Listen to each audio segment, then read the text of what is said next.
আমার ভাই ও বোনেরা এবং দিদিরা ও মুরব্বীদের আছেন, সকলকে আসসালামু আলাইকুম, নমস্কার। আজকে আমি অত্যন্ত সৌভাগ্যবান যে এই মাঠে আর একবার আসার সুযোগ হয়েছে। আপনাদের এখানে আমি এর আগেও কিছুদিন আগে এসেছিলাম। আপনারা এইভাবেই আমি আপনাদেরকে পেয়েছি এবং আপনাদের সাথে আমার মত বিনিময় হয়েছে। আজকে আমরা দাঁড়িয়েছি ঐতিহ্য আমাদের পরিচিতি সভা।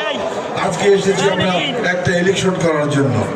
আগামী 12 তারিখে আমাদের একটা ইলেকশন হবে। এই ইলেকশন আমার দলের প্রতি কৃতজ্ঞতা জানিয়ে বলতে চাই একটি কথা। আপনারা জানেন আমার মা বাবা অনেক আগেই মারা গেছে, কিন্তু আমি এতিম হয়েছি মাত্র কদিন আগে। আমার নেত্রী বেগম খালেদা জিয়া নিজের মায়ের মতো, যিনি আমাকে আঁচল দিয়ে ডাকলে রেখেছেন এত বছর, উনি মৃত্যুর আগেও আমাকে দিয়ে গেছেন নমিনেশন। এই উজিরপুরে 3 বার নমিনেশন দিয়েছেন আমার বিএনপি 2008 সনে আমাকে নমিনেশন দিচ্ছেন, 2018 সনে নমিনেশন দিচ্ছেন এবং 2026-এর নমিনেশন ম্যাডাম খালেদা দিয়ে গেছেন। কাজেই আমার বাকি জীবন আমি এই দলের দ্বারা উৎসর্গ করে দিয়েছি। এই দলের কাছে আর কিছু চাওয়ার নাই আমার। আমি এই দলের মা বোন যারা আছেন সকলকে বলি, এই দলে যা আমাকে দিছে তার ঋণ আমি কোনোদিন শোধ করতে পারবো না। আপনারা সেই মায়ের, আমার মা চলে গেলেন, সেই মায়ের দুজনে আপনারা দোয়া করেন। সেই মায়ের দেওয়ার শেষ সামনে ভাই তোগুলো কিন্তু করতে পায়।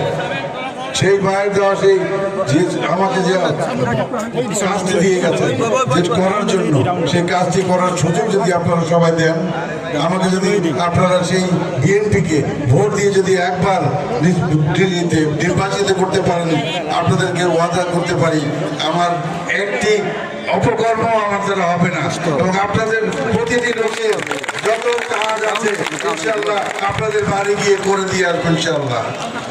আপনারা বিগত দিনে আমি নেতা খুঁজেছি, অনেক নেতা পাইনি, আগামীতেও নেতা পাবো কিনা জানি না।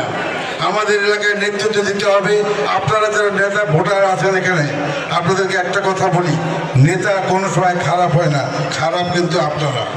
কথাটা খারাপ লাগছে? কেন লাগে নাই? আপনারা নেতাকে খারাপ করে ফেলেন। আপনার কাছে আমি ভোট চাইতেছি, আমাকে নেতৃত্ব দেওয়ার পরে আপনারা আমার বাড়িতে আম নিয়ে যাবেন, কাঁঠাল নিয়ে যাবেন, মরিচ নিয়ে যাবেন, পয়সা নিয়ে যাবেন, আমার এই করে আমাকে নষ্ট করে দেবেন। আপনারা কেন যান নেতার কাছে? কেন যাবেন নেতার বাড়ি? কেন যাবেন?